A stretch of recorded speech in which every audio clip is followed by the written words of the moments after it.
Dior Sauvage, bau awam, baik beli, Bulgari Tiger. Wah, geng, baik beli dah sampai ni. Walaupun bau dia bau awam, awak dah beli ke belum? Saya pun tak pernah cuba lagi Bulgari Tiger ni. Sedap sangat ke? Tapi kalau tengok dekat internet, sebotol harga dia RM1,670. Mahal nak mampui.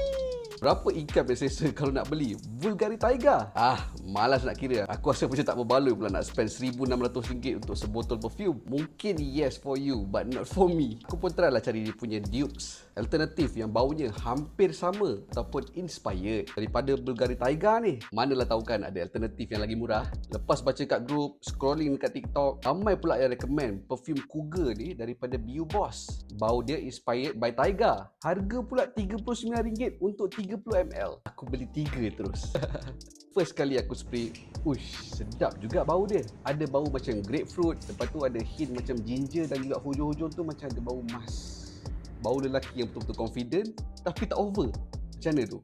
Untuk performance dia pula, aku pakai time pergi meeting. Bila balik rumah dah petang, bau dia masih lagi lekat kat baju. Tak adalah boleh tahan sampai 24 jam. Tapi untuk harga RM39, sembuh 3-4 pump pun tak perlu nak risau. So, berapa income yang selesa kalau korang pun nak beli perfume daripada Bio Boss ni? Sebotol harga RM30, bolehlah tahan sebulan. Umpama RM1.30 sehari. Let's say lah korang ni kerja biasa-biasa tapi masih nak berbau wangi setiap hari. Gunakan 3% sahaja daripada income tu. Sebulan minimum income kena ada RM1,300 je. Katalah nak gunakan 2% daripada income. Sebulan income kena ada RM1,950. Kalau kau jenis yang nak bau mahal tapi poket tu nipis, suka tukar-tukar perfume setiap bulan, Bio Boss yang harga RM39 sebotol ni memang tak perlu pening kepala lah. Dia tak handsome, janji bau wangi. Mana tahu time kerja tu tiba-tiba bos besar lalu kat sebelah.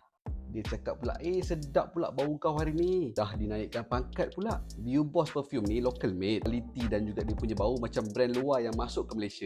Dah 5 tahun dekat market. Kalau tengok dia punya sale dekat sini dah lebih 1 juta botol dia jual.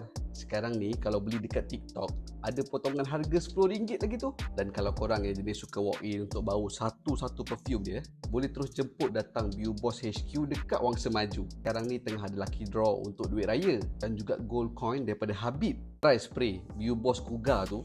Mana tahu beli perfume dapat menang emas. Tak handsome tak apa, janji wangi.